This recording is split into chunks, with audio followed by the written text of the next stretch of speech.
उत्तर प्रदेश के मुख्यमंत्री योगी आदित्यनाथ ने बिहार विधानसभा चुनाव के संदर्भ में मुजफ्फरपुर व अन्य जगहों पर रैलियों में अपना कड़ा रुख दोहराया और कहा कि यूपी में माफियाओं के खिलाफ कड़ी कार्रवाई की गई है। उन्होंने कहा कि बुलडोजर एक्शन से अपराध की जड़ों पर प्रहार हुआ और यह मॉडल बिहार में भी लागू किया जा सकता है। योगी ने अपने संबोधन में यह भी दावा किया कि उत्तर प्रदेश में शांति और कानून व्यवस्था बहाल है। आज वहां दंगा नहीं है, सब चंगा है। और कहा कि आरक्षण या सत्ता नहीं, सुशासन और विकास पर जोर दिया जा रहा है। उन्होंने विपक्षी दलों पर भी निशाना साधा और उन्हें विकास में बाधक बताते हुए एनडीए को समर्थन मांगा। दरभंगा में दिए गए बयान को दोहराते हुए उन्होंने घुसपैठियों और अनुसूचित कब्जों के मुद्दे का जिक्र किया और कहा कि 370 हटाने के संदर्भ का हवाला देते हुए समान कड़ा रवैया अपनाया जाएगा। साथ ही उन्होंने यह भी कहा कि अपराधियों के विरुद्ध सख्ती बरती जाएगी और जरूरत पड़े तो उनके अवैध कब्जों व संपत्तियों के खिलाफ कार्रवाई होगी, जिससे गरीबी हटाने और पारिवारिक पुनर्वास जैसे प्रोजेक्ट चलाए जा सकेंगे, ऐसा उनका तर्क रहा। मुजफ्फरपुर मिथिला साम्राज्य की अत्यंत प्राचीन स्थली के रूप में जानी जाती है। यहीं से कुछ दूरी पर सीतामढ़ी में मां जानकी का जन्म हुआ था। महाराज जनक, जिन्हें विधेय राज के रूप में पूरी दुनिया जानती है, ऐसी पावन धरा जहां पर बाबा गरीबनाथ बिहार के देवघर के रूप में, जिनकी अपनी बाबा धाम के रूप में अपनी पहचान है, ऐसी पावन धरा को मैं कोटि कोटि नमन करते हुए आज इस मुजफ्फरपुर की धरती को आप सभी उपस्थित बहन और भाइयों से अपील करने के लिए आया हूं। बहन और भाइयों, आखिर कौन से वे कारण हैं जिसके कारण बिहार के सामने 2005 के पहले पहचान का संकट खड़ा हुआ था? अगर आप उसकी तह में जाएंगे तो आपको दिखाई देगा 1992 से लेकर के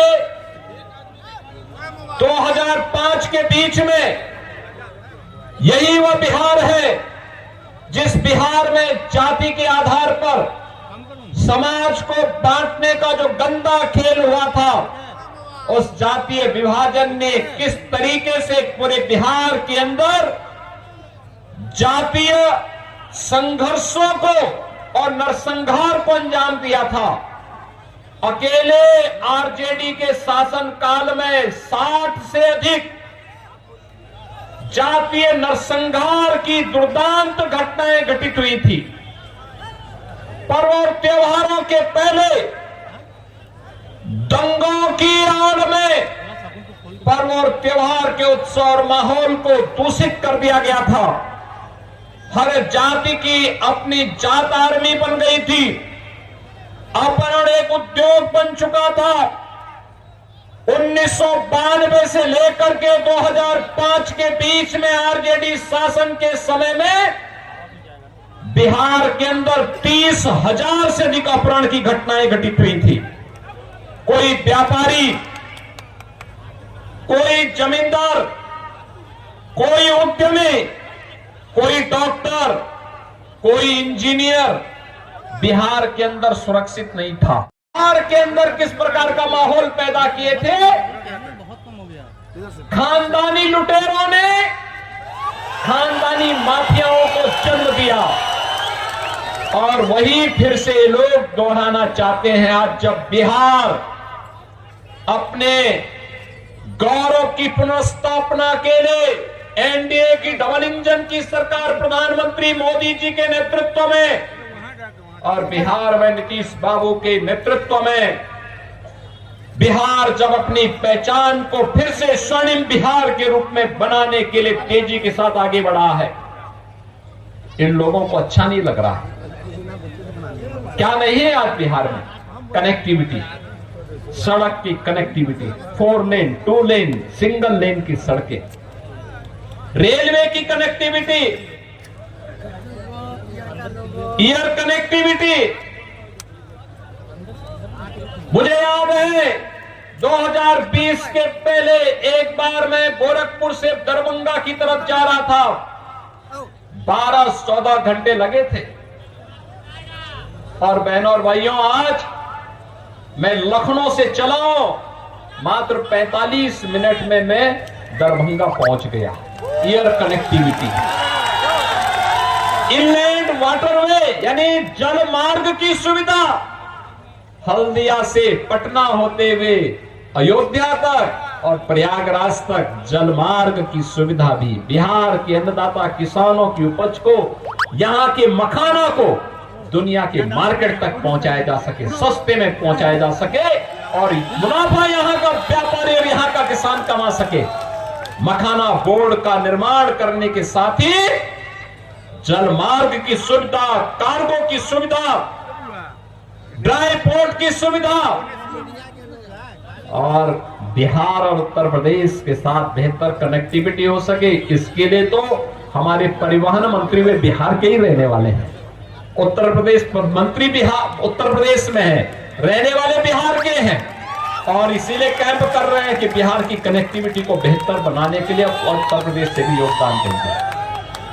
और इसलिए बहनों और भाइयों, आज मैं आपके पास आया हूं कहने के लिए, आज बिहार के पास आईएम है, एम्स है, मेडिकल कॉलेजेस की श्रृंखला है, इंजीनियरिंग कॉलेजेस की श्रृंखला है। आज बिहार में विकास का वह सब कार्य हो रहा है जो बिहार के नौजवानों के सामने एक नई पहचान उन्हें प्रदान कर रहा है।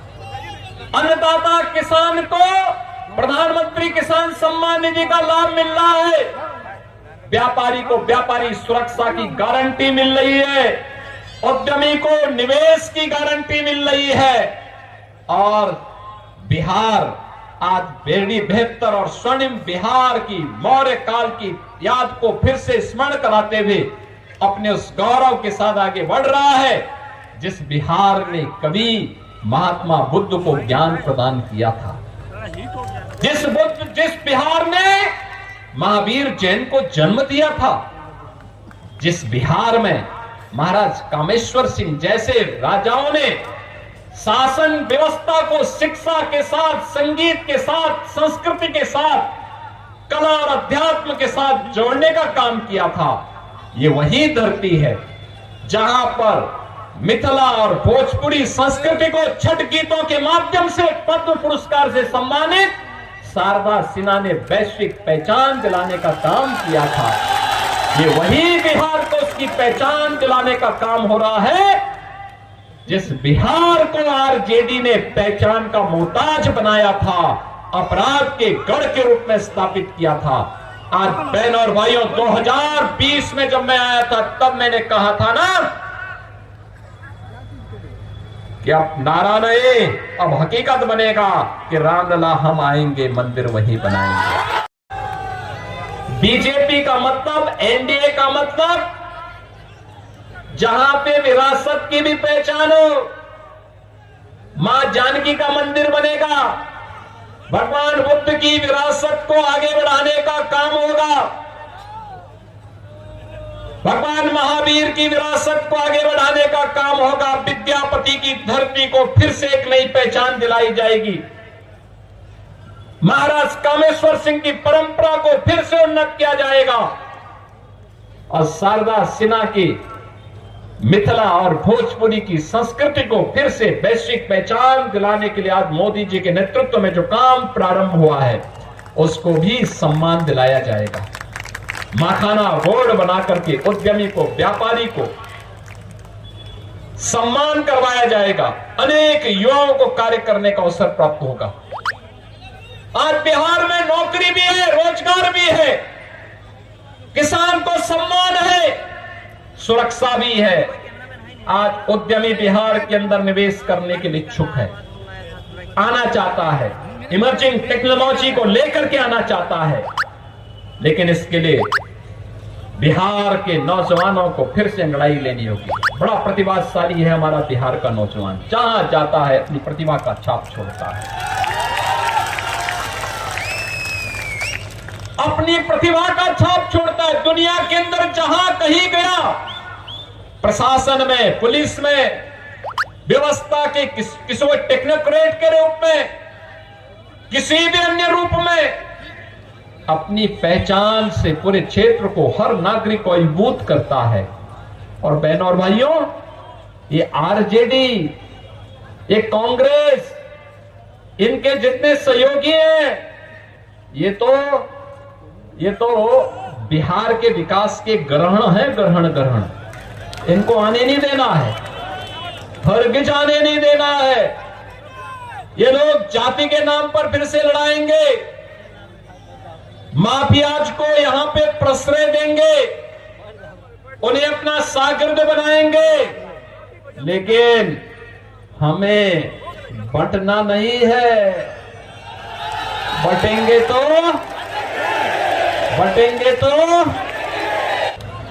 कैसे बच्चे भी सुरक्षित नहीं थे, यह भी आज हम सबको वे घटनाएं स्मरण हो आती हैं, क्योंकि मुजफ्फरनगर गोरखपुर से दूर नहीं है, उत्तर प्रदेश से दूर नहीं है। यहां के लोगों का मुख्य बाजार या तो मुजफ्फरपुर है या फिर गोरखपुर। और हम लोग जब उन घटनाओं को देखते थे तो खून खौलता था कि एनडीए की सरकार आती तो इनको ठिकाना लगाते, इन माफिया और इन गुंडों को। और बहनों और भाइयों, उस समय क्या स्थिति थी? 6 बजे के बाद 1992 से लेकर के 2005 में बिहार के अंदर कर्फ्यू जैसा माहौल हो जाता था। और तब पटना हाई कोर्ट ने टिप्पणी की थी कि सरकार का संचालन गुंडों के द्वारा किया जा रहा है, नौजवानों के साथ खिलवाड़ होता था, पेपर लीक एक धंधा हो गया था, और गरीबों को तो राशन नहीं मिल पाता था, लेकिन जानवरों का राशन भी चारा घोटाले के नाम पर 900 करोड़ का चारा घोटाला इसी बिहार की धरती में हुआ था। बहनों और भाइयों, कोई आईएएस, कोई आईपीएस, कोई आईएफएस बिहार में कार्य करने को तैयार नहीं था, क्योंकि उस समय के मुख्यमंत्री के पीकदान को कौन अधिकारी लेकर के ढोए, ये तो बिहार की पहचान हो गई थी। तो बिहार के डीजीपी को मुंशी बोल करके बुलाते थे, चीफ सेक्रेटरी को बाबू बोल करके बुलाते थे। बिहार की पहचान आरजेडी और कांग्रेस ने के नापाक गठबंधन ने तार तार करके रख दिया था। बिहार के नौजवानों के सामने पहचान का संकट, बिहार के अन्नदाता किसान प्लान करने के लिए मजबूर हो गए थे। कोई उद्यमी उद्यम लगाने को तैयार नहीं था, व्यापारी प्लान करने के लिए तैयार बैठा हुआ था। और बिहार के अंदर विकास के कार्यों के लिए जब कोई व्यक्ति कहता था कि सड़क बननी चाहिए, तो लोग कहते थे नहीं सड़क मत बनाओ, सड़क बनेगी तो ऐसा ना हो कि तुम्हारे गलत कार्यों को रोकने के लिए पुलिस आ जाएगी। यही तो बोला जाता था ना बिहार के पास। लेकिन बहनों और भाइयों, जो बिहार के अंदर उस समय था, जातीय हिंसा, रोड चोरी, तालाब चोरी, पुल चोरी, बूथ चोरी, ये आरजेडी का मॉडल था बिहार का। आरजेडी यही करती थी, क्या ना? कोई संदेह है क्या? और अब तो सीतामढ़ी में भी मां जानकी का भव्य मंदिर का निर्माण हो रहा है। आप मुझे बताओ, ये मंदिर का निर्माण क्या लालू एंड कंपनी करती क्या ये लोग करते क्या आरजेडी करती, क्या कांग्रेस करती, क्या समाजवादी पार्टी करती? ये तो मोदी जी के नेतृत्व में एनडीए ही ये काम कर सकता है। विरासत का भी सम्मान और विकास भी और सुरक्षा भी और समृद्धि भी, यानी विकास और विरासत भी, समृद्धि और सुरक्षा भी, ये केवल एनडीए दे सकता है। देश के अंदर मोदी जी, बिहार के अंदर नीतीश बाबू के नेतृत्व में काम तेजी के साथ आगे बढ़ रहा है और स्वर्णिम बिहार की ओर हम आगे बढ़ रहे हैं। और बहन और भाइयों, यही कहने के लिए मैं आपको याद दिलाने के लिए आया हूं। आपने गांधी जी के 3 मंत्रों की बात सुनी होगी ना, सुना है ना? गांधी जी के 3 बंदर थे, लेकिन गांधी जी ने उनको सिखाया था, बुरा मत देखो, बुरा मत सुनो और बुरा मत बोलो। लेकिन आज इंडी गठबंधन का जो महागठबंधन बना है, अपनी ठगी के महाजाल को फैलाने के लिए इनके 3 बंदर पप्पू के रूप में, टप्पू के रूप में और अप्पू के रूप में पूरे बिहार को फिर से पहचान के संकट के दौर से गुजारने का काम कर रहे हैं। एक सच बोल नहीं सकता, एक सच सुन नहीं सकता और एक सच देख नहीं सकता।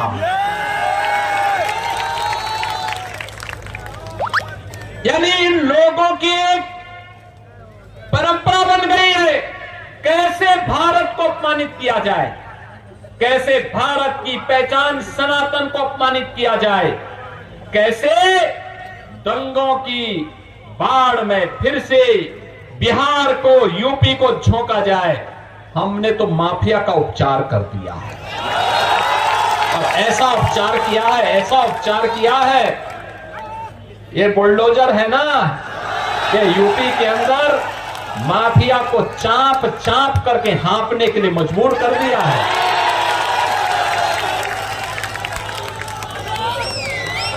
माफिया आज वहां पे जहन्नुम की यात्रा में जा चुका है। आप यूपी में अपहरण नहीं होता, यूपी में अब अपराध भी नहीं है और दंगा भी नहीं है, यूपी में अब सब चंगा है। और उसी चंगा के लिए आज आपका आह्वान करने के लिए आए हैं कि एनडीए ही बिहार को स्वर्णिम बिहार बना करके चंगा करने का काम करेगी। लेकिन इसके लिए बिहार में एनडीए की सरकार चाहिए। एनडीए के लिए मुजफ्फरपुर से रंजन कुमार चाहिए। सहमत है ना? सहमत है ना? सब लोग सहमत है ना?